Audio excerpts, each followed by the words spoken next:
마태가 기록하고 있는 마태복음 25장 말씀을 통해서 이 말씀을 듣고 있는 모든 사람에게 열처녀 같은 천국을 주시옵소서. 주 예수 그리스도 이름으로 기도리옵나이다. 아멘. 마태 25장 1절에서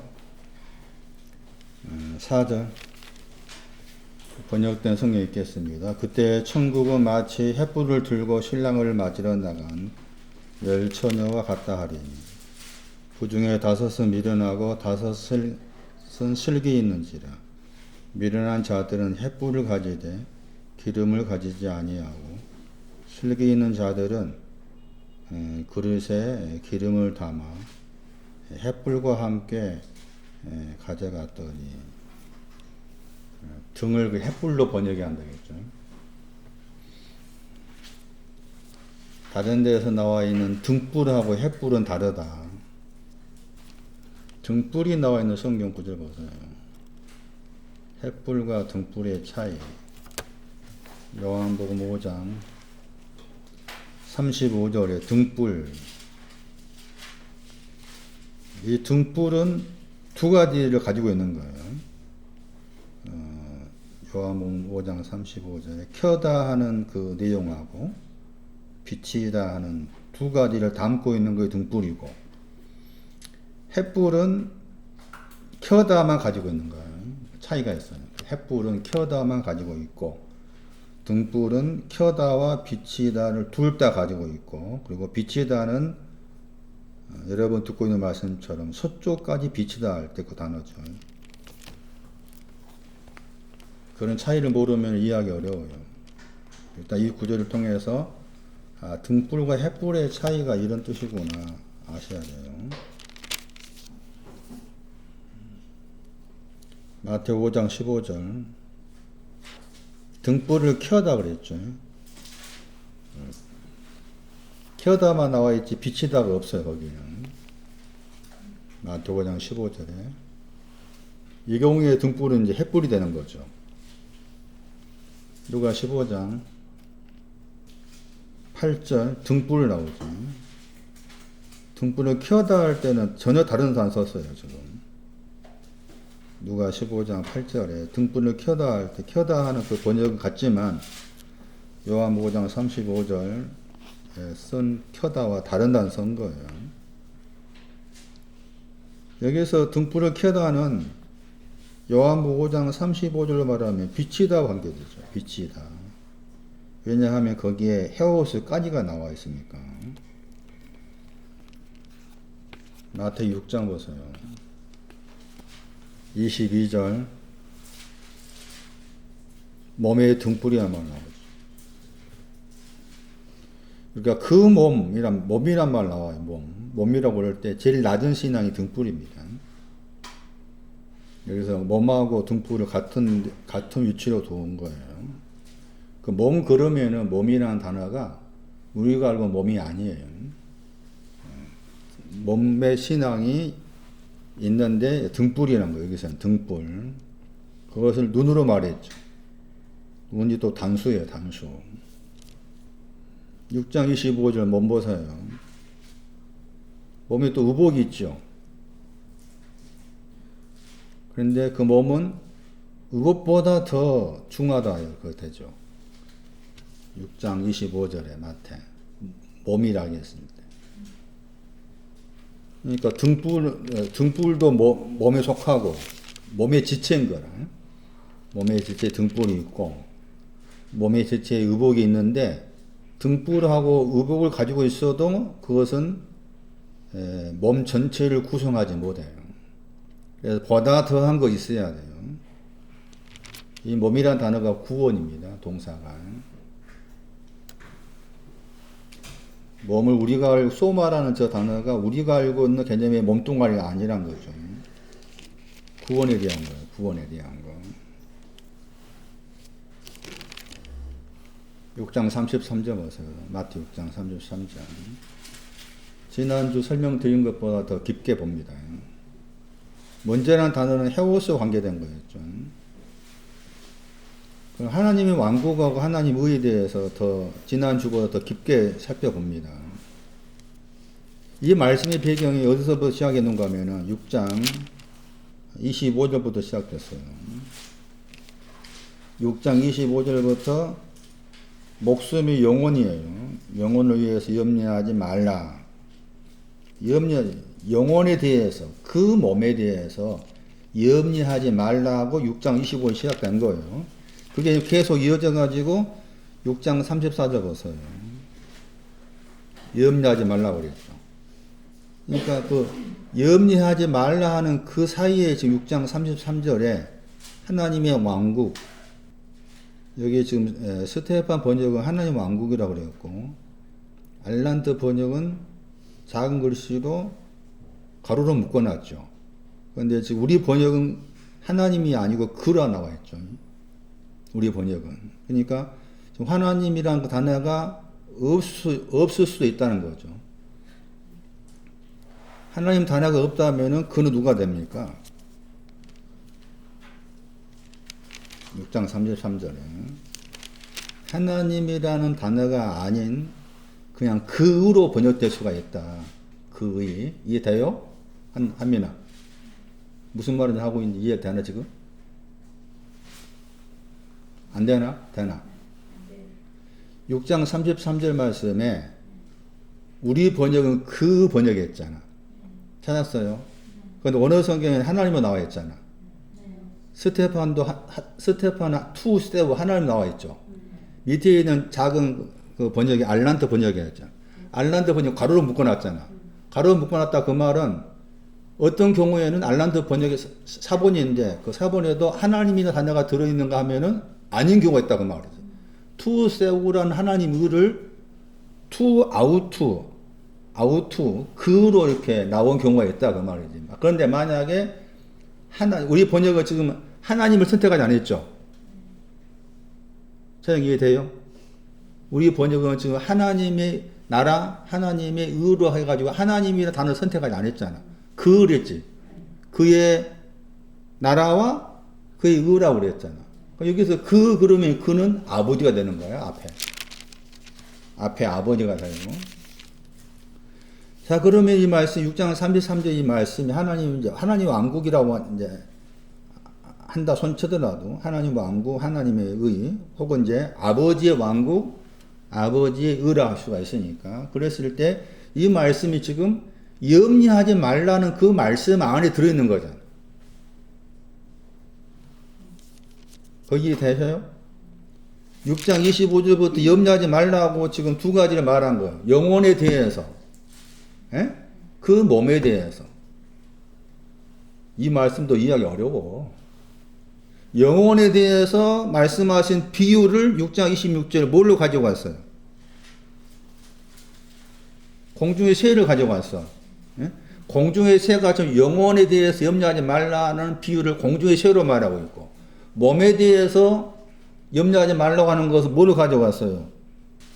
백합화 가져갔잖아요. 6장 28절에 백합화.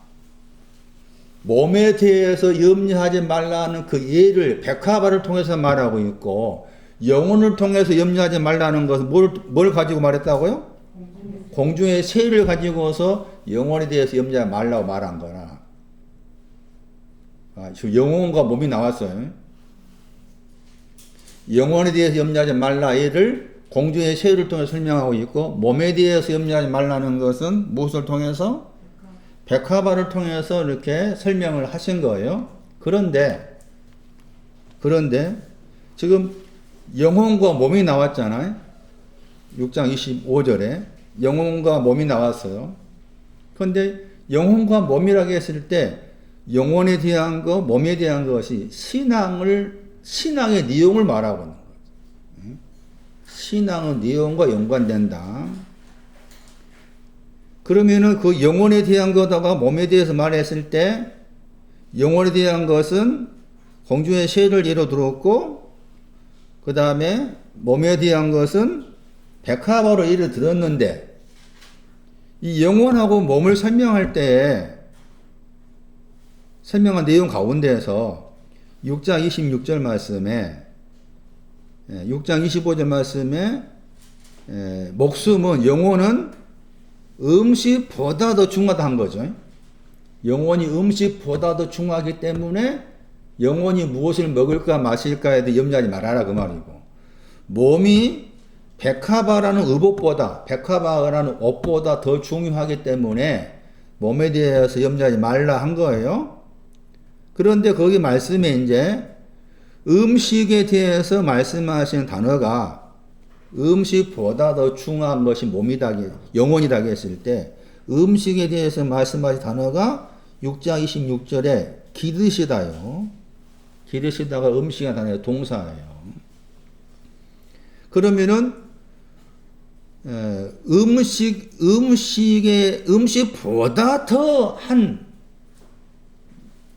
음식보다 더 중요한 그 내용이 6장 26절 말씀에 말론이죠. 귀하다 단어 번역된 말론이에요. 말론. 그리고서 6장 30절 말씀에 또 말론이 나오죠. 6장 30절에 또 말론이 나오잖아요. 말론이라는 말이 보다 더한다, 더 뜻이다, 보다 더하다. 그런데 6장 30절의 말론하고 6장 26절의 말론의 차이가 있다는 거예요. 어떤 차이인가 하면은 6장 30절에 하물며 번역했잖아. 저 단어가 말론이죠. 보다 더. 근데 그 보다 더라는 그 말론이 단어 앞에 뭐가 붙어 나와요? 폴리스. 기본이 폴리스잖아. 많다잖아. 많다. 그러니까 말론, 보다 더한 것이 6장 26절이고 보다 더했는데 또 많은 것이 붙어놨어. 내용이 다르다는 거지. 내용이 어렵죠. 제가 어렵다고 했잖아. 어려우니까 너무나 사람들이 쉽게 이 부분을 넘어가 이해를 하려고 그래. 근데 이해할 수가 없어. 이 차이를 알아. 그러면은 앞에 6장 26절에 보다 더라는 저 말론이나 단어는 어디를 누구한테 쓴 거라고? 앞에 말 6장 25절 말씀에 무엇에 대해서? 영혼에 대해서. 그 다음에 몸에 대해서는 6장 30절 말씀에 말론 앞에 붙어 있는 많다라는 단어가 붙어 나와 있는 말론은 몸에 대해서. 여기까지 되셔요? 그러면은 그 목숨과 관계된 신앙, 그 다음에 몸과 관계된 신앙을 비교했을 때 몸과 관계된 신앙이 더 높은 위치에 있다는 거예요. 몸과 관계된 신앙이 더 높은 위치에 있고 목숨과 관계된 신앙은 더 낮은 위치에 있고 그런 구별을 해야 돼. 이 말씀 저도 이해하시려면은 그런 구별을 해야 돼. 그리고 나서 그런 구별을 하면서 다시 6장 마태 6장 33절 보시면은 그의 왕국을 하겠잖아요. 그의 왕국을 먼저 구하고 그의 의를 구하라 했잖아요. 여기에서 그의 왕국은 목숨에 대한, 그 다음에 그의 의는 몸에 대한 거. 그의 왕국은 목숨에 대한 거, 그의 의는 몸에 대한 거. 그의 왕국을 구하라 그 말은 보다 더한 목숨, 보다 더한 목숨을 구하라. 그 다음에 그의 의를 구하라 그 말은 보다 더한 그 몸을 구하라. 그런 의미가 되는 것이고, 그렇게 하면은 뭐 한다고 누가 하면 이 모든 거 더한다고 했잖아요. 이 모든 것이라고 했을 때 하나님 그의 왕국을 구한 그 모든 것 6장 26절에 말로 보다 더 귀한 거. 그 다음에 하나님의 그의 의에 대해 그의 의가 몸에 대한 것인데 그 보다 더한 그 몸을 구했을 때 보다 더한 것은 6장 30절 말씀에 말론 앞에 붙어 있는 많고 더 많은 그 내용을 말하고 있는 거예요. 그러니까 말론도 두 가지가 있다고 기억하셔야 됩니다. 말론이나 보다 더 많다 하는 단어는 두 가지 내용을 담고 있구나. 6장 30절 말씀에 이 폴로의 말론 앞에 단어도 많다 뜻이다 있다겠고 뒤에 단어는 더 많다, 많은데 또 더 많다 하는 단어다. 이 두 단어가 그대로 나와 있는 성경 구절이 로마서 5장 9절 10절이에요. 로마서 5장 9절 10절을 가야만이 여기서 지금 옷과 관계해가지고 백합화를 가지고 설명하면서 한 그 내용을 이해할 수가 있어요. 집에 가서 공부해 보세요. 나도 더 자세히 이 부분을 설명을 해야 될 때가 오겠죠. 언젠가는. 돌아오세요. 마태 6장 34절. 지금 내일에 대해서 말하죠. 앞에 말씀에서 6장 거기 25절 말씀에 목숨에 대해서 몸에 대해서 염려하지 말라 말씀을 하신 그 흐름을 계속 가지고 와가지고 6장 34절 말씀에서 일종의 염려하지 말라 하는 목숨과 몸에 대해 염려하지 말라 하는 결론을 내렸다고 볼 수가 있는 거예요. 6장 34절 말씀에. 그러면서 내일을 언급하고 있어요. 그러니까 지금 6장 거기 25절 말씀에서 목숨에 대해서 몸에 대해 염려하지 말라는 것은 내일에 대해 염려죠. 내일에 대해 염려하지 말아라. 네, 그런 배경인데, 자, 내일이 뭘까 하는 거예요. 오늘이 있고 내일이 있어요. 그리고 어제라는 말도 나옵니다. 히브리 13장 가면 어제라는 말 나와요. 오늘이 있고 내일이 있어요. 이것도 오늘 들은 말씀을 통해서 정리를 하셔요. 오늘 우리에게 일용할 양식을 달라고 했을 때 오늘이 뭔가. 오늘 내가 너를 낳았다 그랬죠. 시편 2편 용하면서. 오늘 내가 너를 낳았다 할 때 오늘이 뭔가. 오늘 너가 나와 함께 낙원에 있다 나오죠. 그렇죠. 거기 왼쪽 오른쪽에 강도와 관계에서 오늘 어느 쪽에 해당되는 강도를 할 수가 있는데 그 사람한테 오늘 너가 나와 함께 낙원이 있다. 오늘이 뭘까?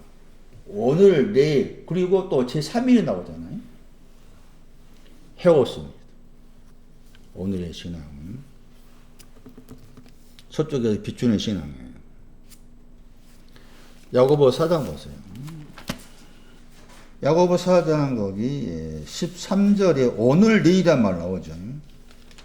야고보 4장 13절에 오늘 내일. 오늘의 신앙이 헤오스, 서쪽에서 비추다는 신앙이다. 고린도후서 3장 15절. 오늘 내일이라는 말이 성경에 많이 등장한다. 오늘이라는 그 단어가 말하는 신앙의 내용이 뭐냐? 우리가 알고 오늘의 개념이 아니다. 고린도후서 3장 15절. 오늘까지 그랬죠. 찾았어요? 오늘까지 헤오스를 말합니다. 헤오스가 나오는 거 배웠던 것이 뭐예요? 서쪽가죠. 서쪽. 오늘 서쪽 갑니다. 서쪽이 있는데 비추다. 비추다 파이노입니다. 파이노. 켜다와 다르다겠죠. 4장 14절입니다. 내일에 대한 설명이에요. 내일이 뭐냐입니다. 내일에 대해 설명합니다. 잠깐 보이다가 없어지는 뭐라겠어요? 안개라겠죠. 이게 내일입니다. 야고보 4장 14절에 너의 생명이랄 때 생명이 내일에 대한 생명이에요. 생명이 오늘의 신을 가진 사람으로서 내일과 연관된 생명이에요. 그래서 야고보 4장 14절 말씀이 내일을 설명할 수 있는 중요한 성경 구절이다. 내일이라는 단어의 뜻이 있습니다. 신선하다. 미풍의 뜻이 있습니다. 내일은 우리가 알고 있는 시간의 내일이 아닙니다. 미풍, 신선함입니다. 그러니까 내일의 신앙은 잠깐 보이다가 번역이 안 됐죠. 그 후에 뭐 하는 거예요? 없어지는 안개가 내일의 신앙입니다. 이해되시나? 내일이 뭐냐? 안개야, 안개. 그 안개를 설명했죠? 안개는 뭐 하는 거라고 했어요? 잠깐 뭐예요? 잠깐 보이다 단어 봐봐. 선나니, 뭐야? 에? 파이노야, 파이노. 파이노가 뭐요? 서쪽까지 비추다. 아까 지금 등불 말할 때 뭐였어요? 켜서 비추다. 아예 외워야 돼, 이것은. 공부하려면 기본을 외워야 돼. 여러 번 나와. 근데 그 잠깐 단어 보세요. 잘했다, 작은 일에 충성했다. 거기 나오죠? 잘했다, 작은 일에 충성한 그 신앙이 파이노입니다. 달란트 비유해서. 달란트를 남긴 사람한테 한 말이잖아요. 달란트가 남겨진 신앙이 뭐냐? 그게 서쪽을 비추는 신앙을 말합니다. 이해되세요? 이 단어 때문에. 작은 일에 충성한 것이 뭐냐? 비추는 거요. 공부 안 하면은 자꾸 밀려가. 한 단어라면 정확하게 이해를 하셔야 돼. 응? 바쁘다고 하지 마. 그 후에 번역 안 됐어요. 그 후에 나오죠? 그 후에 뭐예요? 자, 비춰졌다고 했죠? 서쪽까지 비춘다고 했죠? 비춰졌어요. 그런데 그 후에 뭐예요? 그 후라고 단어가 나오는데 번역이 안 됐잖아요? 근데 그 후죠. 후가 언제를 말해요? 비춰진 후를 말하잖아요? 비춰진 후에 뭐 한다고 했어요? 없어지는 것이 안개라고 했죠? 그 안개가 내일이라니까? 내일의 신앙이 그거요. 그러니까 저쪽에서 내일을 염려하지 말라 그 말은 지금 우리가 봤을 때 내일을 염려하지 말라고 그러니까 야, 내일의 신앙이 여기서처럼 없어진 것이 아니고 뭐가 더 풍성하게 올 것 생각이 쉽잖아? 아니란 거지. 없어지는 거에 대해 염려하지 말고. 안개에 대해서. 예? 내일 염려하지 말라. 안개에 대해서 염려하지 말아라. 그 말은 안개가 없어지는 것인데 없어지는 그 안개에 대해서 주님이 무슨 대책을 세우고 있다 그 말이잖아. 그렇죠? 없어지다 단어 보세요. 없어지다. 여기에 앞에 파이노가 있습니다. 비춰지지 않답니다. 없어지는. 비춰졌는데 비춰지지 않는 것이 안개고 이게 내일이냐 내일. 그러니까 그 말은 무슨 말이에요? 서쪽이 필요하지만 서쪽은 정점이 아니요. 서쪽 정점이란 말 정점이 아니란 말이에요. 아니란 말이야 정점.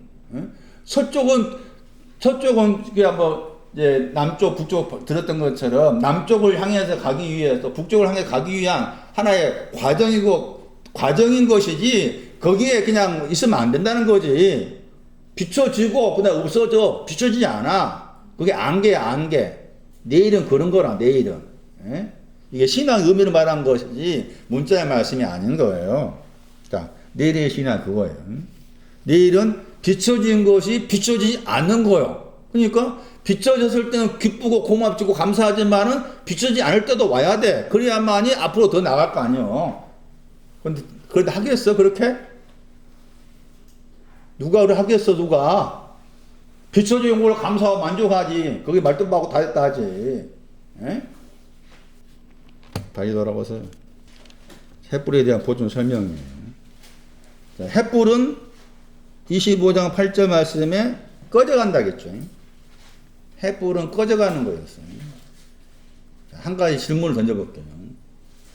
꺼져가는 횃불은 구원이에요, 구원이 아니에요?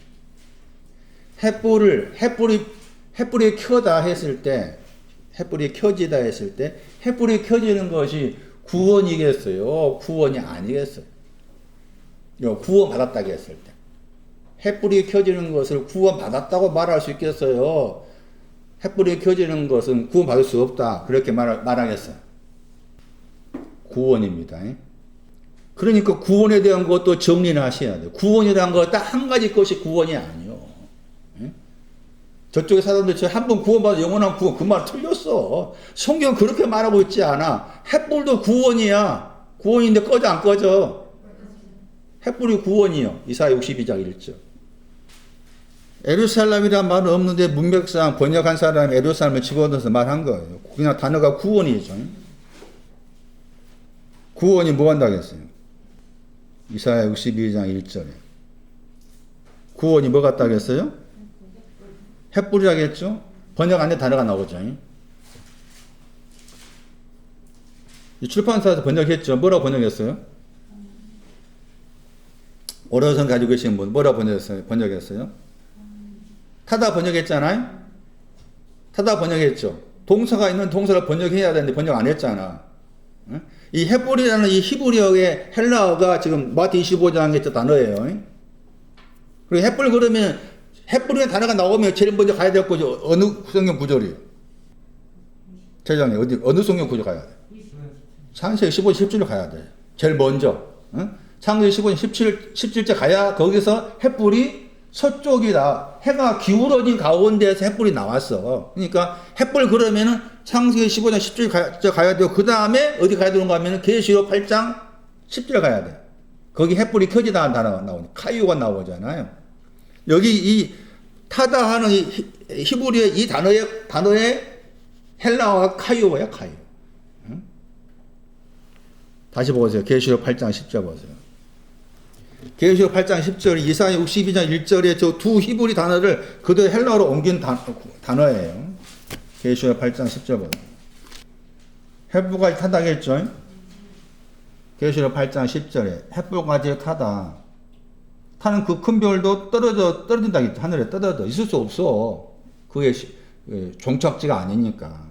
햇불 타다. 저 두 단어의 헬라어의 히브리어가 이사야 62장 1절이에요. 그러니까 햇불까지 타는 것도 뭐라 그 말이에요? 그것도 뭐예요? 그것도 구원이란 거지, 구원. 응? 우리가 구원받았다는 말을 죄들을 사하니까 구원받았다. 그 공식은 성립이 안 돼. 성경 어디에 나와 있지 않아. 그게 딱 나온다면 이제 예수의 이름은 자기 백성을 어디에서? 죄들에서 구원하다. 그걸 사용할 수가 있지. 근데 그 구절은 뭐예요? 먼저 뭐가 돼야 돼? 내가 그분이 뭐가 돼야 돼? 먼저 백성이 돼야 돼. 백성이 된 사람만의 죄들을 사한단 말이잖아, 그게. 응?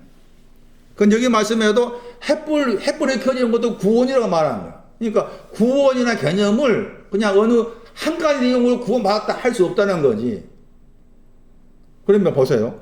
햇불이 지금 서쪽에서 켜다 했잖아. 서쪽에서 켜지는 게 햇불이었어. 다시 얘기하면.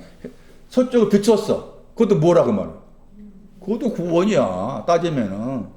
응? 구원이 그게 그래 광범위하다 그 말이지. 광범위하고 세분에 돼 있다 그 말이지. 그건 다른 데에서는 한 번 봐도 구원받으면 영원한 구원이라는데 그것은 나와 있지 않아. 성경 모르니까 그렇게 말할 수밖에 없어요. 자, 제가 다른 구를 통해서 구원이 이렇게 말하고 있구나. 제가 다른 구 통해서 구원이라는 말이 나왔기 때문에 설명드린 봅니다. 햇불이 켜지는 것도 구원이라 한다. 그런데 그 햇불이 켜지는 구원은 꺼진다. 이사야 25장 9절 보세요. 구원의 의미가 다양하다. 한 가지로 말하면 안 된다. 이사야 25장 9절 보세요. 구원이 나오죠. 같은 단어입니다. 지금 이사야 62장 1절에 구원이라는 그 히브리 그 단어하고 이사야 25장 9절 말씀에 구원의 단어 같은 단어죠. 자, 구원 안에 있습니다. 구원 안에 있으니까 뭐예요? 구원 받았다 하니까 뭐 하고 있어요? 기뻐하고 즐거워한다 했잖아요. 자, 기뻐하고 즐거워한다 했죠. 저 두 단어 보세요. 기뻐하고 즐거워하다. 이사야 32장 보세요. 이사야 32장 11절 보세요. 의인들아 여호와 안에서 뭐 하라겠어요? 이사야 32장 11절. 의인들아 여호와 안에서 뭐 하라? 시편 이사야가 아니고 제가 잘못 말했어요. 시편 32편 11절에 너희 의인들아 여호와 안에서 기뻐하며 즐거워하라겠죠. 같은 단어죠. 두 단어. 샤마 길 많이 들어봤잖아요. 샤마 길 이것도 구원이란 거야. 의인의 신앙. 그럼 보세요.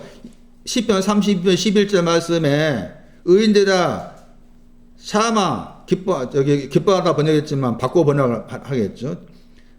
샤마는 주로 즐거워하다 번역해야 되고 길은 기뻐하다. 그렇게 말했어요. 의인들 말했잖아요. 그런 다음에 33편 1절 보였어요. 다 의인들 뭐라 했어요? 나가나니 나오잖아.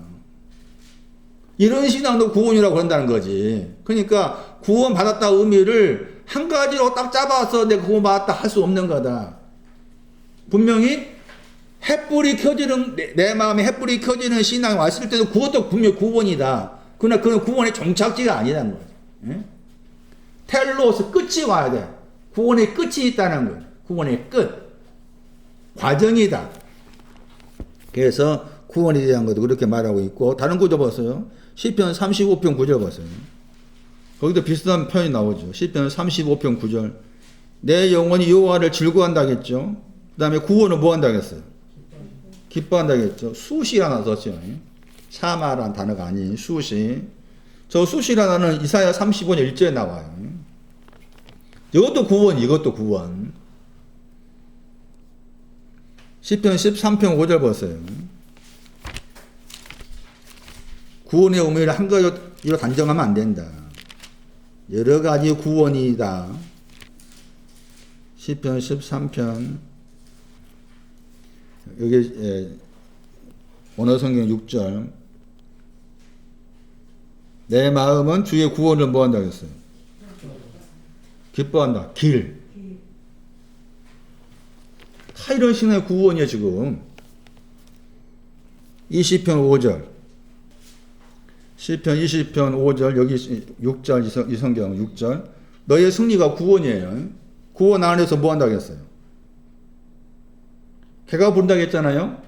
개가 부른다 번역했죠. 나난이죠. 나난. 원어 성경 나난이잖아. 그러니까 보세요.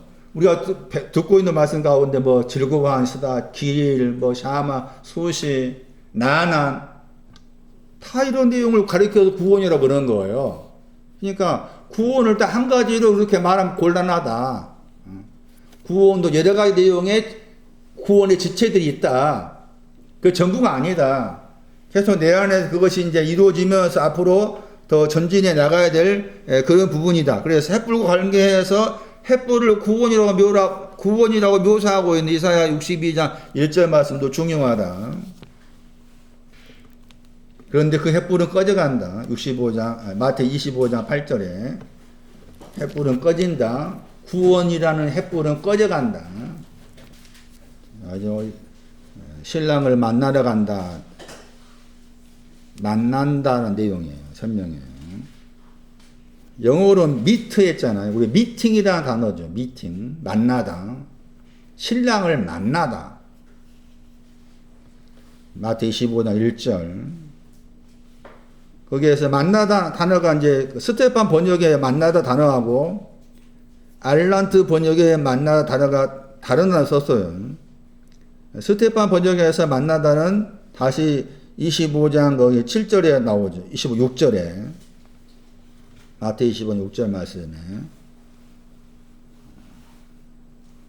어떤 큰 차이는 없겠지만은 약간 미묘한 차이는 있을 수가 있다 봐요. 25장 거기 1절에 스테판 번역에 만나다. 아판테시스죠. 마태 25장 6절에 나오죠. 전 단어는 앞에 그 아포가 붙어 있어요. 합성어예요. 아포. 전치사. 이 아포라는 단어가 이렇게 합성어로 사용될 때에는 전치사의 어떤 역할을 뛰어넘어서 다른 뜻이 많이 가미가 돼요. 그러니까 우리가 전치사로서 아포 그러면은 대부분 해석할 때 떨어지다 했죠. 동쪽에서 떨어져 서쪽까지 하겠잖아요. 그때 아포가 나왔어요. 그런데 그 아포라는 단어가 동쪽에서 떨어져서 서쪽까지 그럴 때 이제 아포가 사용되었고 지난번 말씀드릴 때 사도행전 20장 말씀드릴 때 거기에 그 보세요. 여러분이 공부하다가 생각을 좀 하신 분이라면은 왜 그럴까라고 생각을 할 수 있는 부분이에요. 사도행전 20장 9절 보세요. 사도행전 20장 8절 말씀이 등불이 횃불이었어요. 많은 횃불이라 할지라도 졸음을 이길 수 없는 거예요. 거기에 3층이 나오죠. 사도행전 20장 9절에 3층.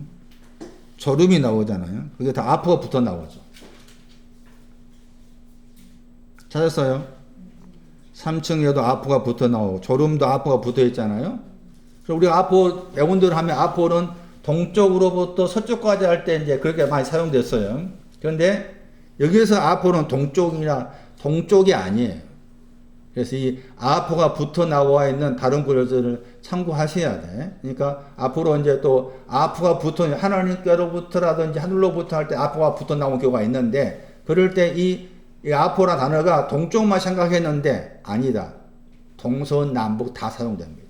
계시록 21장 23절. 13절.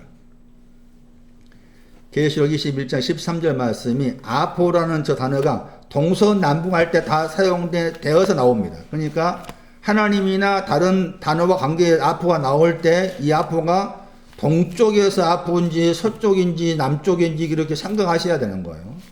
계시록 21장 13절 보세요. 동쪽에도 아포죠. 서쪽 보세요. 북쪽 보세요. 아포죠. 계시록 21장 13절. 남편에도 아포잖아요. 서편도 뭐예요? 아포죠. 그러니까 앞으로 이 아포라는 단어가 나오면 동쪽만 있는 것이 아니고 동서남북 할 때 다 아포를 사용했다. 계시록 21장 13절이에요. 그래서 그 참고하시고 다시 마태복음 15장 1절 아포가 붙어있는 합성과 만나다, 신랑을 만나다 할 때 저 아포라는 단어의 뜻이 뭘까? 여러 가지 뜻이 나옵니다. 완성, 아포라고 했을 때 완성, 분리, 분리하다, 분리, 거꾸로, 역으로, 거꾸로 뜻도 있고, 출발의 뜻도 있고, 정지의 뜻이 있습니다. 그런데 여기에서는 신랑을 만나러 간다고 했기 때문에 분리의 의미도 있고 완성의 의미도 있습니다. 신랑을 만나다 했을 때 만나다 하는 저 단어 속에는 아포가 들어있는데 아포라는 저 단어는 완성의 뜻도 있고 분리의 뜻도 있다. 그렇게 이해를 하셔야 돼요. 그 다음에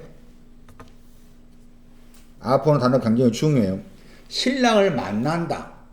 이제 잠시 후에 살전 4장을 설명할 때는 거기에서 공중에 우리 번역을 하면 공중에 주를 영접한다 했잖아요. 거기도 같은 단어 만나다. 신랑을 만난다, 주를 만난다고 했을 때 그 만남이라는 이 단어가 가지고 있는 신앙적 의미가 무엇일까 하는 거예요. 그냥 우리 개념을 생각한다면 보통 대부분이 마태 25장을 읽으실 때 신랑을 만나러 간다고 했으면은 신랑이 지금 저기 봉곡도 어디 커피숍에 계시는데 봉곡도 커피숍에 계신 그분을 내가 만나기 위해서 내 반지동 집을 출발해 가지고 걸어서 가서 만난다 이렇게 생각하지 않아요. 그러니까 신랑을 만나는 것도 그렇게 그런 개념으로 생각해. 그렇겠잖아. 신랑을 만난다고 했을 때 우리 개념으로 저기 신랑이 지금 정도에서 꼭대기 계시면 정도에서 꼭대기 계신 그분을 내가 만나러 간다라고 생각해. 내 개념으로 만나러 가. 그런 말이 아니야.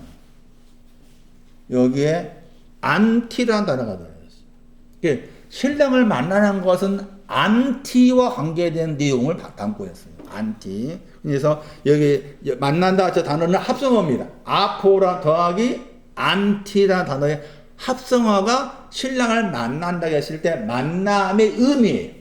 그러니까 만난다 개념은 우리 개념이 아니다. 안티가 들어있어요. 안티. 근데 그게 아포가 붙어 있으니까 안티의 완성이지. 안티의 완성. 혹은 분리된 안티 그렇게도 설명할 수 있는 것이니까. 그래서 거기 마태 15장 1절 말씀에 그 만나다 하는 저 단어 그 다음에 같이 이제 거기 알란트 번역에서는 또 휘포를 붙여놨죠. 휘포가 붙어 있는 거예요. 저 단어는. 그러니까 휘포 더하기 안티 합성어가 마태 25장 1절 작은 글씨에 만나다 단어입니다. 그럼 휘포라는 단어는 주로 이제 거기 전치사로 했을 때는 아래였다는 뜻이 강해. 그런데 여기 합성어로 나올 때 달라. 휘포라는 저 단어가 아래의 뜻이 들어있는 전치사지만 합성어가 돼요. 합성어라 그 말은 휘포에다가 다른 애가 합쳐져 가지고 만들어진 단어인데 여기 지금 합성어잖아요. 이럴 경우에는 은밀하게 그 뜻이에요. 은밀하게 혹은 알맞게 적절하게 더하기 안티입니다. 그 중요한 것은 그게 아포라는 단어의 의미나 휘포라는 단어의 의미보다 만나다는 저 단어에 안티가 들어있다는 의미가 중요한 거예요. 만남의 의미는 안티예요. 안티를 갖는 것이 만남이에요. 네? 내가 신랑을 만난다고 했을 때 내 안에 안티를 가지는 것이 신랑과 만남이에요. 네? 주를 만난다고 했을 때 내 안에 안티의 내용을 가지는 것이 주를 만나는 거. 안티의 내용. 그럼 우리가 안티 그러면은 두 가지 의미가 있죠. 이 단어를 많이 들어보셨을 거예요. 요한일서 보세요. 2장 보세요. 요한일서 2장 18절 보세요. 아이들에게 하신 말씀이죠. 요한일서 2장 18절.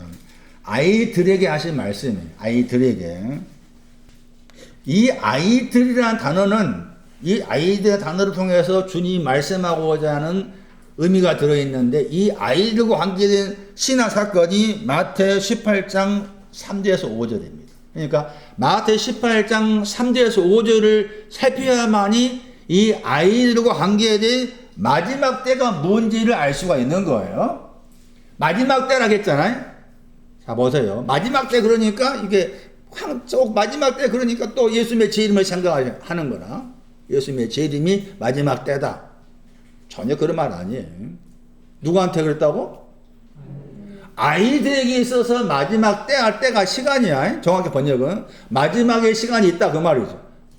아이들에게 있어서 마지막의 시간이 지금이다. 여기 현재형이죠. 그리고 지금인데 그게 또 뭐가 지금인데 그 마지막 시간이 뭐가 온다고 했어요? 누가 온다고 했어요? 저 그리스도가 온다고 했잖아. 아이들에게 있어서 아이들과 관계해서 저 그리스도가 온다 그 말이에요. 이해되세요? 아이들에게 하신 말씀이니까 아이들에게 마지막의 시간이 오는데 그 마지막의 시간의 내용이 뭔가 하면 저 그리스도가 온다는 거야. 아이들에게. 그 아이들과 관계된 신앙이 마태 18장 3절, 4절, 5절에 나와. 그러니까 우리가 알고 아이들이 아니야. 신앙적 의미의 아이들이라고. 거기 마태 18장 보시면 하늘에 제자들 물어봤어. 천국에서 누가 더 크냐? 그 질문에 대해서 주님이 아이를 세워놓고 말씀하셔. 마지막의 시간도 해오습니다. 마지막의 시간 가리키는 거 신앙주의 해오시는 말이 해오시.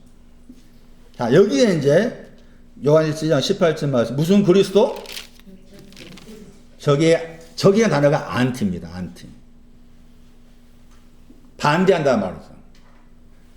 안티펜 들어보셨어요? 이 헬라어가 안티야. 안티라는 단어가 많이 사용된 그 해석이 반대한다. 그러니까 안티펜 그러면은 정종선 권사가 이용로 안티한다 그 말은 뭐예요? 이용로 반대한다는 말이에요. 그래서 저기란 말 번역한 거예요. 안티 그리스도. 뭘 반대한다는 거야, 지금? 그리스도를 반대하는 누가?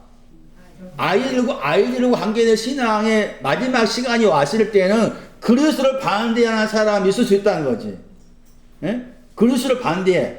그러면 사람들도 보면은 저 그리스도라고 했으니까 저 그리스도 뭐라고 생각해? 오늘 어떻게 해석하나? 그래 안 들어보셨나? 저 그리스도가 유럽의 연방 공동체 의장이야. 그렇게 해석을 해. 지금의 유럽 연방 공동체 회장이 저 그리스도다. 그런 말이 아니에요. 다시 생각해. 안티는 무엇에 대한 안티요? 그리스도에 대해서 반대한다. 아이들의 신앙이 있는데 그 아이들의 신앙의 마지막 시간쯤 되면은 그리스도에 대해서 반대할 때가 온다 그 말이잖아. 자, 무엇에 대해 반대? 그리스도. 그리스도가 누구요? 두 가지 반석. 고전 1장 24절 하나님의 능력과 하나님의 지혜. 고전 10장 4절 두 가지 반석이에요. 반석이 그리스도라고 했잖아. 그런데 히브리어 반석 두 가지라고 했잖아. 응? 두 가지 반석의 내용에 대해서 반대할 수도 있다 그 말이에요. 아이들의 신앙이 아직 완성된 신앙이 아니니까 안주하니까 하나님의 능력이 온 신앙이랄지라도 하나님의 지혜에 대해서 반대하고 낮은 차원의 반석을 가지고 있는 사람이 뒤에 있는 반석에 대해 반대하고 그런 개념이란 거지. 이게 안티야 안티. 그리스도에 대해서 반대한다. 두 가지 반석에 대해서 반대한다. 한 가지 반석에 대해서 반대한다. 하나님의 능력에 대해서 반대한다. 하나님의 지혜를 반대한다. 두 가지 가운데 하나님의 능력이 온 다음에 하나님의 지혜를 반대한다. 그런 개념의 안티 그리스토스. 저 그리스도는 없어. 내 안에 있는 거지. 응? 내 안에 있는 것이지 바깥에 또 사람이 뭐 어떤 목사가 아니요. 그 말은 궁금하시면 나 유튜브 들어가서 적구로 찾아봐. 적구로 대해 설명한 사람 많이 나와. 그런 말이 아니에요. 아이들의 마지막 시간에 적그리스도가 올 것이다. 그리스도를 반대하는 때가 온다. 왜 그렇게 될까? 여전히 햇불의 구원 연구에서 만족하게 되면 그리스도 반대하지. 그런 개념이. 그런데 이 안티 단어가 반대한다 개념이 강하지만 여기 신랑을 만나다 주를 만나다 할 때 이 안티는 다른 뜻이 들어있어요.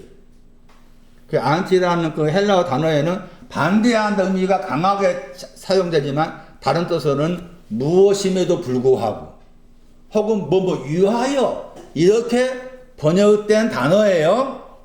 그래서 이 단어 속에 신랑을 만나란다고 했을 때 특별히 햇불을 영접해서 신랑을 만나러 간다고 했을 때 저기에 들어있는 암티는 마태 17장에 나와요. 17장 27절에 나와 너를 위하여 저 단어입니다. 위하여 번역된 단어. 저게 안티입니다. 마태 17장 27절 말씀. 고기 잡았죠? 그 고기가 무슨 고기예요? 어디서 잡았어요? 바다죠. 바다가 어디라겠어요? 서쪽가입니다. 바다 서쪽가. 그 고기를 뭐라 하겠어요? 고기가 뭐예요? 서쪽에서 잡은 고기가 뭐예요? 먼저 그랬잖아요. 먼저 헤오스입니다. 헤오스. 이 안티는 헤오스의 신앙을 말합니다. 그 다음에 20장 28절 이 부분 이해가 안 되면은 여기 안티 위하여 했을 때 지금 먼저 잡은 고기에 대한 말씀이 성전세에 대한 겁니다. 마태 17장 24절 반세겔이 성전세를 내는 거예요. 성전세를 내는 거. 좀 해석이 필요합니다. 마태 17장 24절 보세요. 이 반세겔을 위해서 먼저 고기를 잡으면은 거기에 한 세겔이 있는데 성전세는 반세겔을 내는 거야. 그러니까 베드로 너하고 예수님 나와 합쳐서 반세겔 합쳐가지고 한 세겔 이 말인 거예요. 그러니까 지금 성전세를 내는 거고 연구 안에서 지금 고기 잡는 나온 거예요. 그것도 어디에서? 바다에서 서쪽에서 바다에서 들어 올렸잖아요. 바다 들어 올린 거예요. 그 성전세죠. 성전세 반세겔 집에 가서 공부해 보세요. 반세겔 출애굽기 30장 13절 출애굽기 30장 15절 거기 보면은 반세겔이 나와. 반세겔 신앙이 뭔지가 나와. 그리고 보세요. 마태 10장 24절 말씀 어디에서 그랬어요? 가버나움. 카파를 하겠죠. 죄를 사하다 할 때 그 단어입니다. 반세겔 저 단어에도 영혼을 사하다, 영혼을 속죄하다 그런 의미가 들어있어요. 다 의미가 있는 겁니다. 가버나움이라고 해서 무작정 간 게 아니야. 20장 보세요. 신랑을 만나다 할 때 만남이 뭐냐? 성전세를 내는 것입니다. 안티. 그런데 그걸 다르게 이제 마태 20장 28절은 이걸 또 약간 풀어놓다 봐요. 풀어놓은 거예요. 20장 28절 말씀에. 많은 사람을 뭐 한다고 했어요? 많은 사람을 그랬죠. 안티입니다. 대성불입니다. 대성불의 신앙이 안티입니다. 그러니까 신랑을 만나러 가려는 햇불을 들었다가 이게 지금 대성불과 관계돼요. 햇불을 든 것이 대성불과 관계되고 햇불을 든 것이 지금 바다에서 고기 잡는 데 연관된 거예요. 히브리 12장 보세요. 2절 보세요. 그 앞에 있는 즐거움, 기쁨을 위하여 그랬죠. 안티입니다. 이 신앙도 신랑을 만나러 가려면 이거 필요합니다. 신랑을 만난다 할 때 위하여 안티입니다. 대성물 안티, 바다에서 고기 잡는 거 안티입니다.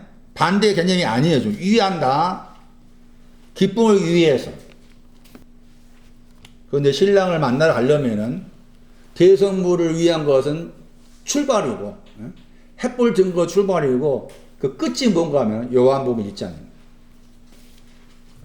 요한복음 1장 16절입니다.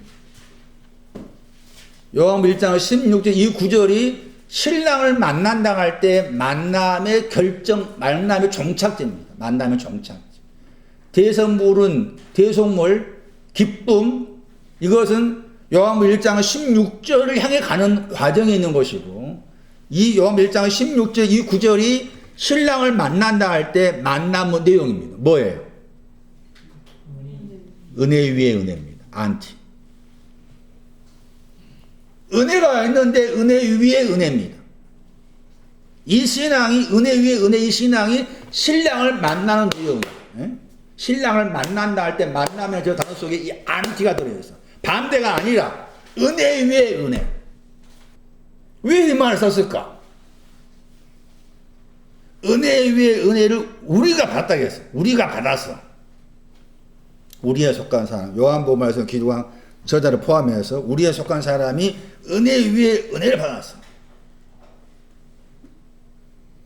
앞에 있는 은혜는 뭐고 뒤에 있는 은혜는 뭘까? 뒤에 있는 은혜 보세요. 은혜 위에 은혜 했을 때 뒤쪽에 사도행전 4장 33절. 사도들이 주 예수의 부활을 증거하니 큰 권능으로 증거했다겠죠. 증거하다가 나눠주다 말입니다. 나눠주다 뜻입니다. 큰 능력이 나오고 거기에 그 다음에 뭐가 나와요? 큰 은혜가 나오죠. 큰 은혜를 말합니다. 은혜 위에 은혜 하세요. 뒤쪽에 은혜가 큰 은혜. 작다가 있고 크다 말이 있겠죠. 그럼 당연히 크다 말은 작다 말이 있는 것을 이미 전제하고 있어요. 작은 것은 아포입니다. 큰 것은 헤오스입니다. 헤오스. 히브리서 8장 11절이에요.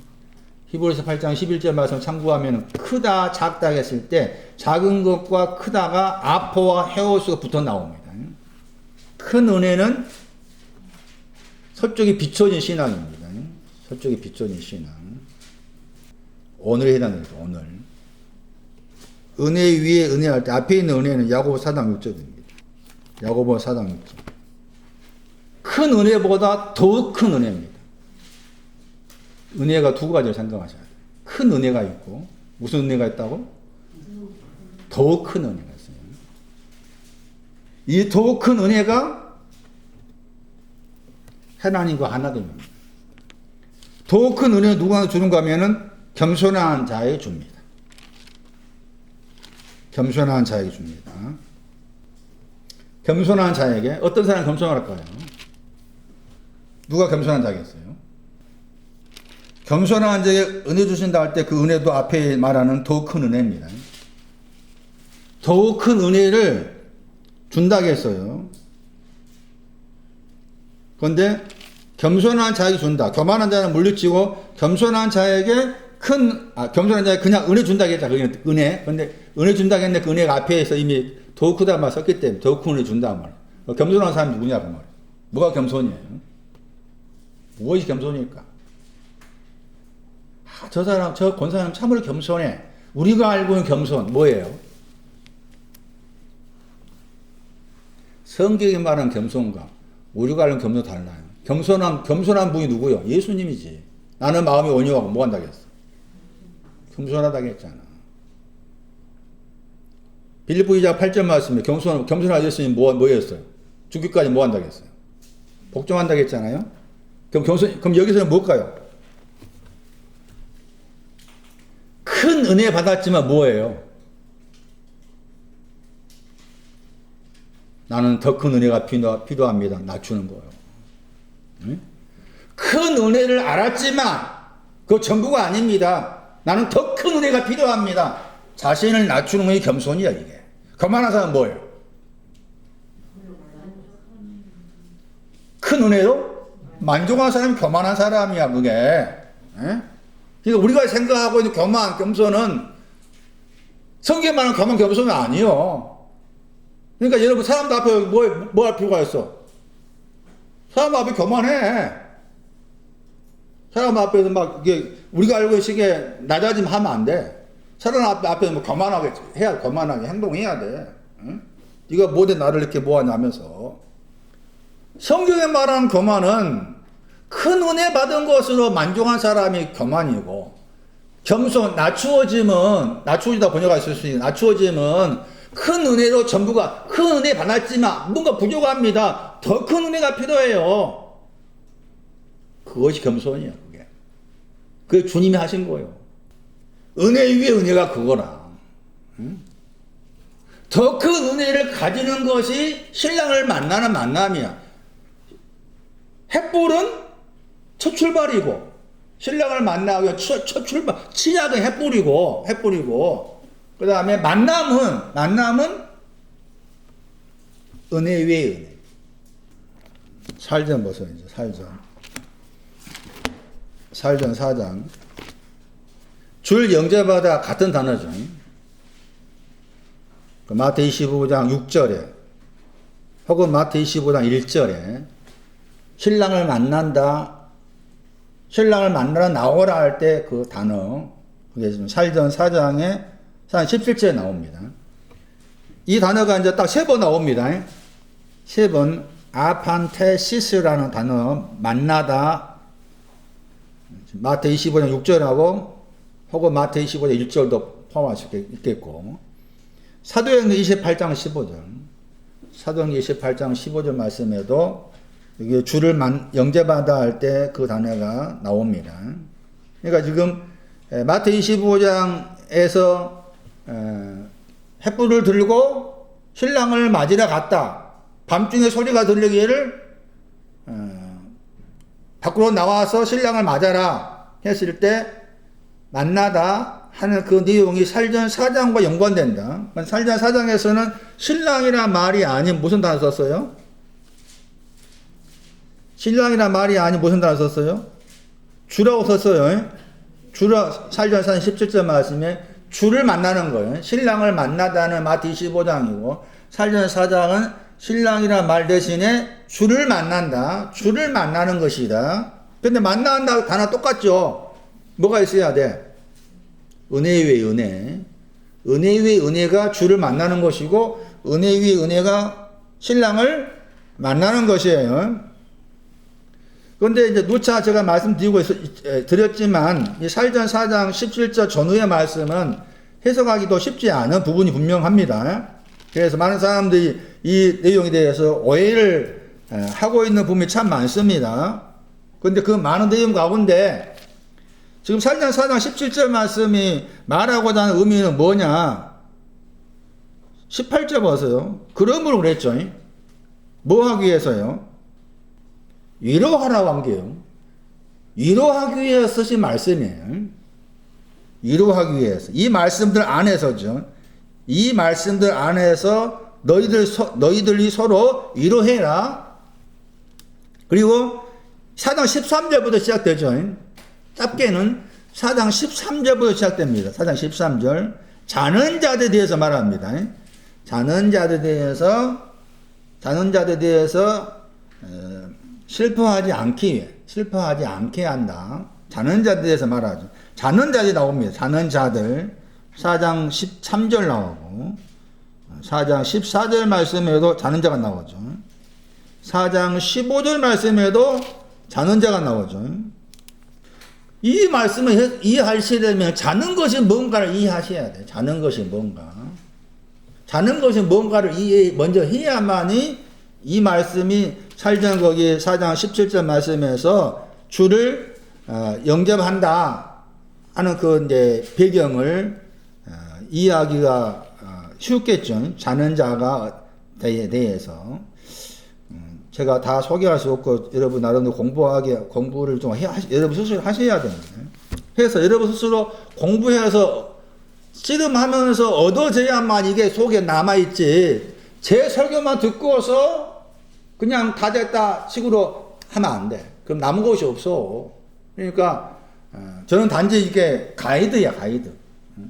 이렇게 가라 하는 가이드 역할인 것이지, 가이드 역할을 받아가 여러분 스스로 이렇게 챙겨서 하셔야 되지. 그냥 수학 공식처럼, 예? 수학 공식으로 생각하면 안 돼. 말씀에 대해서. 말씀이 이해하는 데 있어서 수학 공식으로 접근해가지고 대입을 시키면 안 된다고. 잔다고 번역했잖아. 정확하게 번역은 누워있단 말입니다. 집에 가서 공부해 보세요. 창세기 28, 자는 자의 위치를 말하는 중요한 구절이 창세기 28장 11절입니다. 야곱이 잤어요. 그 구절 한번 공부하시고, 누가복음 22장 45절입니다. 제자들도 잡니다.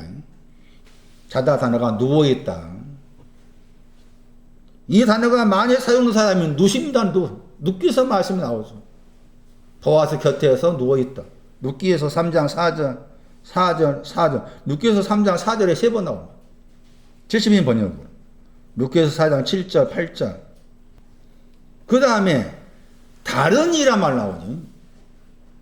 이것도 살전 4장은 나중에 따로 떼어놔가지고 다시 설명해야 됩니다. 언젠가는. 그런데 그러기 전에 여러분이 대충 공부하시라고 소개하고 있는 거. 다른 이란 말은 부족하단 말입니다.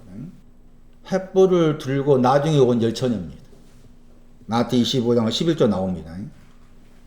이 다른 이는 횃불을 들고 나중에서 그 기름 사러 갔다가 나중에 온 그 열처녀 할 때 이 단어 썼어요. 그러니까 이 다른 일은 열처녀 생각하면 돼. 나중에 온 열처녀. 단어 자체의 뜻은 하나가 부족하다. 부족하다는 말이 들어있다겠죠. 저 단어 속에. 그 다음에 남아있다 단어 보세요. 남아있다 저기도 뭐가 들어있습니까? 부족하다입니다. 부족하다 단어 누가 18장 22절이에요. 하나가 부족하다. hen. 남아있다 저 단어에도 다른 이라는 단어가 들어있는 부족하다 들어있습니다. 남아있다 말 단어 속에 부족하다. 레이포입니다. 레이포. 부족하다 단어는 야고보서 1장 4절 5절 대표적으로 누가 18장 22절이에요.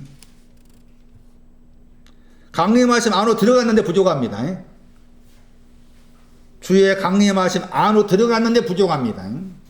강림하심 신앙이 뭐였어요? 해오서 연관됩니다. 해오서. 그 다음에 4장 16절 호령이 뭐냐? 동사로 생각하세요. 명사인데 마태 18장 25절. 천사장 소리가 뭐냐? 유다서 1장 9절입니다. 하나님 나팔이 뭐냐? 계시록 1장 10절입니다. 하늘 할 때 하늘에 아포가 붙어 나오죠. 아포. 이 하늘이 지금 동쪽의 하늘이냐, 서쪽의 하늘이냐 이해하셔야 됩니다. 서쪽과에 속합니다. 자, 그 다음에 끌어올린다 하는 저 단어 때문에 이제 휴거를 휴거 들어보셨죠? 휴거라고 했을 때 이 끌어올린다는 저 단어 때문에 휴거라는 의미를 불어 넣은 거예요. 이 단어는 참 공부할 것이 많습니다. 그러나 결론부터 말하면 유다서 23절입니다. 유다서 23절이 끌어올린다고 관계된 배경에 나온 말입니다. 자, 그 다음 보세요. 공주인화 저 단어입니다. 공주인화 저 단어 때문에 그림 보셨죠? 휴거에서 이렇게 뿅 올라가가지고 공중에서 줄을 만나는 것을 생각하잖아요. 예? 공중을 번역된 저 단어 때문에. 공중이 아닙니다. 공기로 번역해야 돼요. 뭐로 번역해야 한다고? 공기로 번역해야 돼요. 공기. 이 단어와 연관된 단어가 아까 읽었던 안개입니다. 공기라는 저 단어, 헬라어와 연결된 단어가 안개입니다. 내일 없어지는 안개. 이 공기에 대한 것도 여러분 공부하셔야 됩니다. 공기는 사도행전 22장 23절 말씀에 먼지와 연관 나오죠. 에베소 2장 2절 말씀에 나옵니다. 공중의 권세 잡은 자. 공중의 권세 잡은 자도 우리가 알고 있는 그 개념이 아닙니다. 다릅니다. 공중의 권세 잡은 자가 마귀가 생각하기 쉬운 게 아니에요. 그런 말이 아닙니다. 그리고 이 공기입니다. 공중이 아니고 뭐라고? 공기로 번역해. 다른 데 공기로 번역했어. 여기서 공기로 번역한 거지. 그런데 원리 단어가 공기라니까 더 정확하게 말해볼까요? 무의식적으로 호흡하다입니다. 단어가. 예? 무의식적으로 호흡하다. 현조자매는 요가 하시니까 호흡에 대해서 잘 아시잖아요. 그런데 헬라어에서 호흡하다 단어가 딱 세 가지 나옵니다. 물론 세 가지 외에 또 나올 수 있겠지만 대표적으로 이 공기라는 단어가 호흡하는 것인데 호흡이 무의식적 호흡이에요. 무의식적 호흡. 다른 단어. 영혼이 하실 때 아까 영혼 나왔죠? 그 영혼이 목숨이라고 했잖아요. 그 영혼의 동사가 호흡입니다. 호흡. 그런데 그 영혼의 단어의 동사가 호흡인데 그 호흡은 다른 호흡입니다. 어떤 호흡인가 하면은 자발적으로 서서히 호흡하다. 자발적으로 서서히 호흡하다 한 단어가 영혼 그랬을 때 그 단어의 동사입니다. 그러니까 영혼은 엄밀히 말해서 자발적으로 서서히 호흡하는 것을 말해요. 마지막 세 번째가 푸니마 들어보셨죠? 성령할 때 그 단어입니다. 그 영이라는 단어가 호흡하다입니다. 근데 그 호흡은 거칠게 호흡하는 거예요. 차이가 있어요. 성령할 때 영은 거칠게 호흡하는 뜻이고 영혼할 때 그 단어는 자발적으로 그리고 서서히 호흡하다. 이 공기 단어는 무의식적으로 해요. 무의식적으로 호흡하는 거예요. 무의식적으로. 무의식적인 호흡, 무의식적 호흡. 공기로 번역된 것 때문에 잘못 이해했다. 공기다. 그리고 이 공기 안으로 나게 했을 때 고전 14장 9절을 봐야 돼요. 고전 14장 9절이 이 공기와 관계해서 또 신앙적 의미를 담고 있는 아주 중요한 내용을 담고 있습니다. 거기 가서 공기에 대해서 말씀한 구절을 이해를 하셔야만이 왜 공기 안으로 주를 영접하라고 끌어올렸는지 그런 부분을 이해할 수가 있어요. 자, 일단 그렇게 여러분에게 공부해 보시라고 말씀을 드렸어요. 또 구름도 의미도 중요하죠. 구름의 의미도. 구름 그러면은 제일 먼저 알아야 될 성경 구절이 이사야 44장 22절. 도말했다. 그 구름입니다. 구름은 상징성입니다. 상징성. 단어 자체도 그런 의미를 많이 담고 있어요. 상징성인 거지. 주를 영접한다고 하실 때 주를 영접하는 이 주는 누구냐는 거죠. 주를 영접한다 하실 주라는 말이 나오면은 먼저 생각하셔야 될 거예요. 뭔가 하면은 여기 마태 21장 40절 말씀 보면은 포도원 주인 나왔잖아요. 주 그러면은 포도원 주인과 연관해서 먼저 이해를 하셔야 된다. 그 다음에 주라는 말이 나오면 항상 그 주라는 말의 대칭어가 뭔가 하면 종입니다. 종. 그러니까 주를 영접한다 그 말의 의미는 누구한테 한 말입니까? 이게 지금 따지면 종입니다. 종인 사람한테 주를 영접해라 그 말입니다. 그 말은 영접한다 말이 은혜 위에 은혜였잖아요. 종인 너가 은혜 위에 은혜를 가지면 뭐가 된다 그 말이에요. 주인 된다 말이지. 그 말입니다. 주인 된다. 그래서 이 주를 영접한다 말의 배경을 마태 10장 24절 25절 생각하셔야 됩니다. 마태 10장 24절 25절 말씀 보시면은 제자는 스승보다 높지 못하고 종은 주인보다 높지 못하다 말 나오죠. 그러면서 또 종이 주인 같고 제자가 선생 같다 그 말 나옵니다. 거기에서 이제 종이 주인 되려면은 종의 신앙에서 주인된 신앙이 되려면은 필요한 게 뭔가 하면은 은혜 위에 은혜할 때 앞에 있는 보다 더 큰 은혜입니다. 보다 더 큰 은혜가 왔을 때 종의 신앙에서 주인된 신앙에 됩니다. 주인과 같은 위치에 있습니다. 그래서 요한복음 13장 16절도 중요합니다. 그리고 주인 그랬을 때 주라는 말의 의미를 우리가 좀 더 공부를 해야 돼. 이해하셔야 됩니다.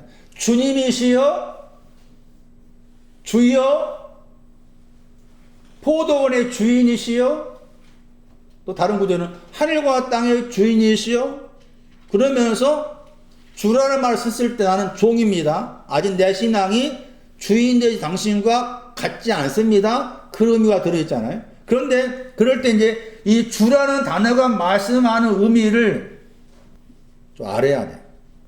시편 8편을 봐야 돼. 주라고 했을 때 주인을 영접한다는 말을 시편 8편으로 해석이 가능하다. 거기에 주라는 말 나옵니다. 헬라어의 주가 히브리어의 이 단어들입니다. 우리가 많이 알고 있는 구절입니다. 시편 8편 언어 성경은 2절 말씀. 여호와 뭐라고 했어요? 여호와 우리 주여. 복음성가에 나오잖아요. 시편 8편 2절 말씀에 거기에 여호와 보세요. 영어 성경 보세요. 영어 성경 영어 단어가 주입니다. 주. 다시 살전 보세요. 4장 17절. 주 영어 단어 보세요. 여호와가 주님이십니다. 여호와가 주요. 주님 할 때 여호와이시여 그 말이다. 여호와가 주님이셔. 여호와가 주님. 그런데 사실 우리가 여호와라는 말의 의미도 이해하기가 어렵습니다. 왜냐하면 여호와라는 저 단어를 보면 사전에 이렇게 나옵니다. 스스로 존재하시다. 그리고 그 단어에 여호와라는 그 단어의 이제 정확한 발음은 에호바죠. 에호바인데 그 단어에 에호바라는 단어에 동사가 있습니다. 그게 출애굽기 3장 14절의 말씀에 나는 뭐한다 번역했어요. 스스로 있는 자에게. 거기에 영어 번역에 I am who I am. I am. 나는 존재한다. 이게 여호와예요. 여호와. 그러니까 스스로 존재한다 개념의 의미를 우리가 이해하기 참 어렵잖아요. 그래서 이제 신약성경 말씀에 와가지고 예수님께 나는 말씀하신 뭐라 말하면 나는 빛이라 그러죠. 거기에 다 단어가 들어요. 히브리 하야를 헬로 옮기면 그게 에고에이미로 많이 옮깁니다. 그러니까 여호와라 이름 자체는 존재하신다 말입니다. 그러니까 따지면은 존재한다고 했을 때 존재하는 것은 우리가 알고 있는 보이는 거 존재가 아니죠. 보이지 않는 거 존재인데 보이지 않는 거 존재한다고 했을 때 그 존재는 여호와 당신밖에 없어. 응? 화성도 존재가 아니잖아. 보이는 것이니까. 응? 우주가 우리가 잘 알지 못한 번역면 다 보이는 거잖아. 그러니까 존재한다고 했을 때 존재하시는 분은 여호와 당신밖에 없어. 근데 그런 부분 이해하기가 어려운데 이 여호와를 헬라어로 옮겼을 때 이게 주가 되는 거야. 주를 영접한다. 공기 안으로 주를 영접한다. 여호와를 영접한다. 어떻게? 은혜 위에 은혜를 통해서 여호와를 영접한다. 그런데 그 다음 말씀에 또 히브리 단어가 나오죠. 뭐로 나와 있습니까? 기본이 아돈이죠. 아돈. 그 아돈도 영어 번역 보세요. 뭐라 나와 있어요? 주지요. 그래서 72년 번역 보니까 이 두 단어가 다 주님이십니다. 72년 번역에서 다 큐리오스입니다. 여호와도 큐리오스, 아돈도 큐리오스입니다. 그러니까 여호와라는 단어 자체 이름의 뜻은 스스로 존재하신단 말이고 이 아돈이라는 단어가 참 중요합니다. 주님이라 이름 가운데 아도나이라는 말 들어보셨을 거예요. 나의 주님 아돈인데 이 아돈이라는 단어를 지금 영어 번역과 똑같이 주로 번역했죠. 근데 헬라어 똑같이 번역한 거예요. 주를 영접한다는 말은 시편 8편 2절을 말하면은 여호와 주를 영접하는 것이 된다. 그랬을 때 여기 아돈이라는 저 단어를 다르게 번역하면은 이런 뜻이 있는데 참 이 뜻이 저는 개인적으로 마음이 많이 듭니다. 관리자 뜻입니다. 관리자. 관리하시는. 영어 번역으로는 컨트롤 들어보셨어요? 컨트롤 한다. 뭘 컨트롤 한다 들어보셨죠? 쓸 수 있잖아요. 거기에 ER 붙여가지고 컨트롤러입니다. 관리자. 통제한다. 다스린다. 그러니까 저 야구 경기를 좀 좋아하니까 야구 경기 보면 볼을 빠르게 던진 사람보다 자기가 원하는 곳에 정확하게 볼을 던지는 선수가 더 낫다고 생각. 근데 볼을 빨리 던지는 선수는 그 볼이 위로 올라갔다가 내려갔다가 왔다 갔다 해. 근데 그것은 이제 거기 야구 용어로 컨트롤 한다고. 그 볼을 자기가 통제해서 정확하게 자기가 던지는 곳에 넣는 거야. 이 아돈이라는 주님은 나의 삶을 컨트롤하시는, 관리하시는. 히브리 4장 보시면은 사람이나 또는 신성이라, 사람이나 영적인 것, 사람에 대해서 영적인 것에 대해서 관리하시는 분. 그럼 이 아돈이라는 단어가 제일 먼저 이 단어를 쓴 사람이 누군가? 아브람. 아브람이 창세기 18장 말씀에서 자기한테 찾아온, 거기 보시면 이제 내용이 세 사람 분이었지만 그분 세 사람을 향해서 여호와 하나님이 할 수가 있잖아요. 그분들을 향해서 나의 주여. 창세기 18장 3절. 그분이 결국 예수 그리스도거든요. 이 아돈이나 단어도 예수님과 연관해 사용할 수 있는 거예요. 아돈이 단어가 예수 그리스도. 그런데 창세기 18장 12절 말씀 보시면 사라가 아브라함 부를 때 이 단어 씁니다. 아돈 씁니다. 사라가 아브라함 부를 때 아브라함이죠. 이제 바꿔서 아브라함 부를 때 나의 주여. 굉장한 표현. 그럼 아까 빗나가 말씀 아니겠지만 사라가 아브라함 부를 때 나의 주 아돈이라는 말을 썼다는 거예요. 그것은 베드로가 또 설명하잖아요. 베드로서 3장의 말씀에. 그러면 아브라함이 무엇을 보고서 나의 주라고 그랬을까? 나의 컨트롤러, 나의 관리자요 했을까?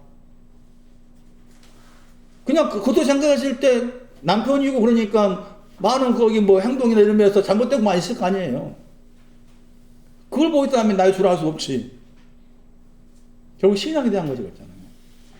왜? 이미 여호와 하나님을, 예수 그리스도를 아돈으로 부를 수 있는 신앙 가진 사람이었기 때문에, 사라가 그걸 보고서 들었기 때문에, 알고 있었기 때문에 아브라함 향해서 나의 주. 자, 이런 나의 주는 뭐라고 했어요? 주의 이름이 저 여호와 주님이잖아요. 주의 이름이 어디에? 온 땅 안에? 그렇죠. 온 땅이 뭐라고 그랬어요? 누아의 신앙이죠. 시편 66편 1절. 온 땅의 신앙이 누아의 신앙입니다. 기뻐서 외치다. 좀 주를 영접한다 했을 때, 주를 영접한다 했을 때, 주와 관계에서 보통 설명하고 있는 부분이 시편 8편입니다. 그런데 다윗이 쓴 시잖아요. 앞에 말씀 보시면 다윗이 썼어요. 여호와도 주님이시고 에호바도 주님이시고 그다음에 아돈도 주죠. 똑같이 불렀잖아요. 여호와를 주님이시라 부르고 그다음에 아돈도 주님이시다, 우리의 주님이시다, 그렇게 불렀잖아요.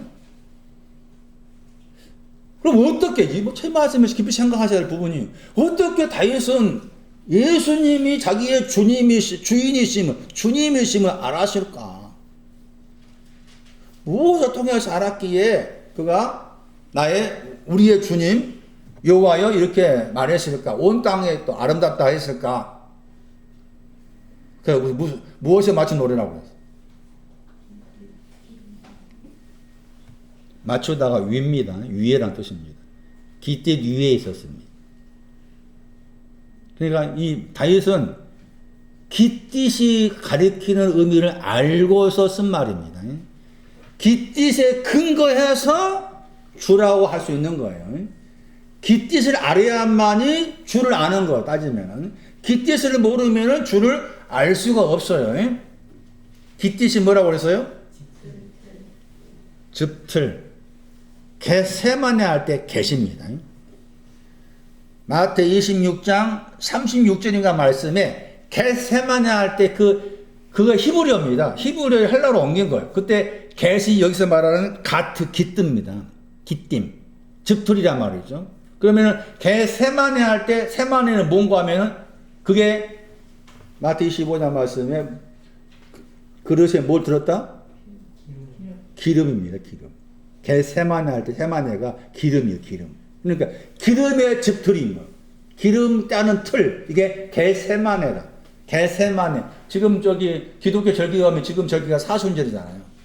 부활절 앞둔 절기잖아. 그러니까 겟세마네 할 때 겟이 여기서 말하는 깃딧, 가트, 이게 즙틀. 겟세마네에도 이 즙틀이 들어있다. 기름을 짜내는 거예요. 겟세마네 기도는 나로 하여금 우리로 하여금 그것들 안에 기름을 신랑을 맞을 수 영접할 수 있는 기름, 은혜 위에 은혜지. 은혜 위에 은혜, 그 기름, 나중에 기름을 자주 설명하겠지만은 은혜 위에 은혜라는 기름을 주시기 위해서 당신 자신이 즙틀로 들어가셔가지고 짜준 거요. 겟세마네가 그 의미라.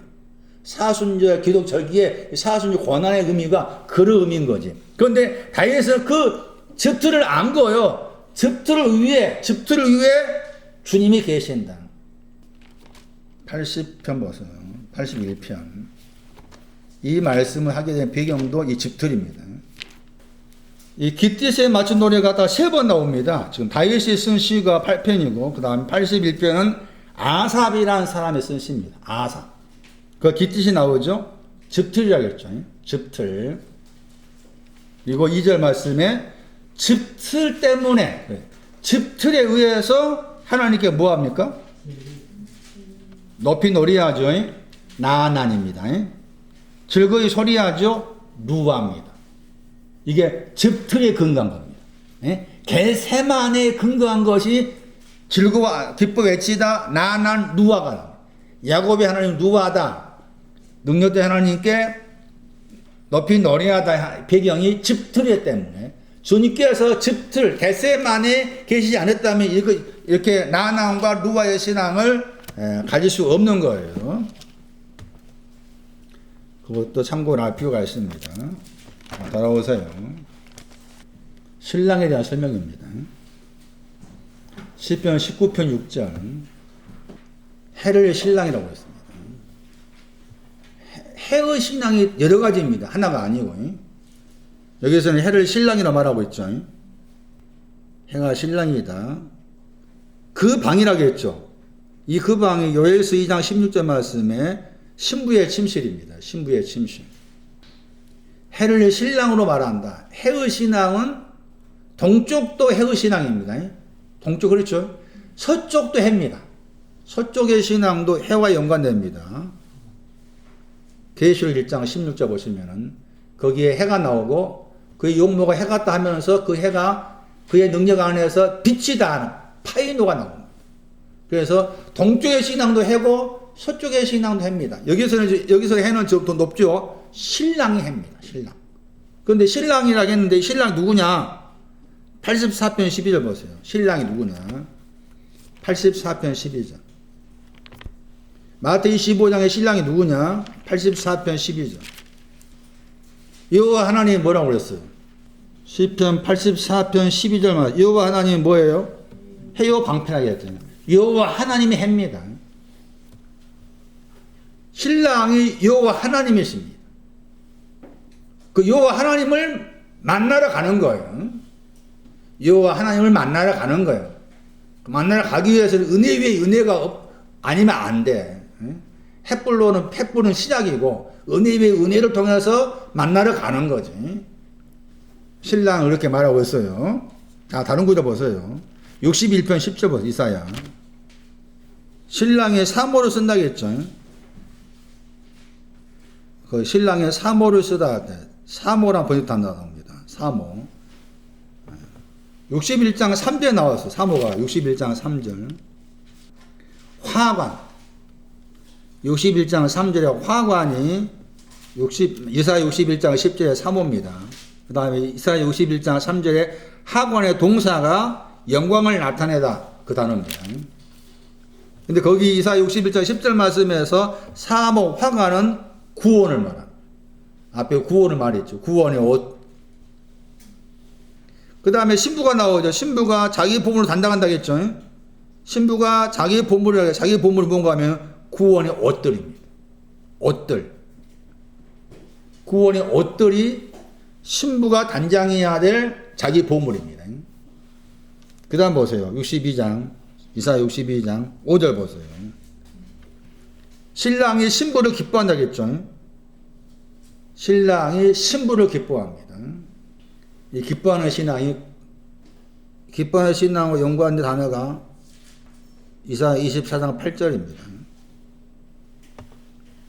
거기 두 번 나오는데 뒤쪽입니다. 검은고입니다. 검은고. 계시로 말하면 검은고. 14만 4천이 검은고 탄다겠죠. 그게 기뻐함과 관계된 신앙입니다. 여기서는 24장 8절에서는 여러 번역이 있는 봅시다.